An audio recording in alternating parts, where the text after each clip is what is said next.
Zika concerns are rising here in the United States. There are now 30 states that are expected to be affected by the mosquito-borne virus this summer. That's more than double what was originally predicted. Top health officials say the U.S. needs to be more prepared for the virus to spread even further. Everything we look at with this virus seems to be a bit scarier than we initially thought. And so while we absolutely hope we don't see widespread local transmission in the continental U.S., we need the states to be ready for that. CBS News chief medical contributor Dr. John LaPook stopped by earlier to explain the latest concerns. The fear is right now the Zika virus is not in mosquitoes in the United States. Anybody here who has it has brought it in from somewhere else.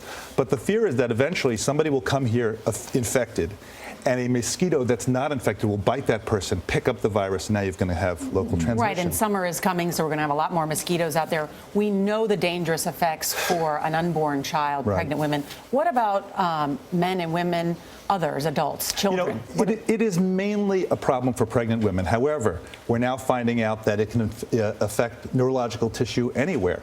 There's some fancy Guillain-Barré syndrome, acute disseminated encephalomyelitis, a lot of fancy medical terms to say that this thing goes after neurological tissue in the spine and the brain. It can cause severe symptoms, but it's relatively rare in adults. And not just the microencephaly that we first heard about with No, the microencephaly babies. we have abnormally small brains and heads, and that can lead to developmental problems. When we talked about Ebola a few years ago, it was, we're worried, but it's not going to spread. Don't have mass panic. Where are we now with this? I still think it's not going to spread widely. That's what all the officials are telling me, and you shouldn't have mass panic. However, I actually am more concerned about the problem here in the United States than I was about Ebola, because there are no symptoms. 80% of people are asymptomatic. You have areas in the United States, especially poor areas in the South, where it looks kind of like Brazil, where you have broken windows, you have freestanding water.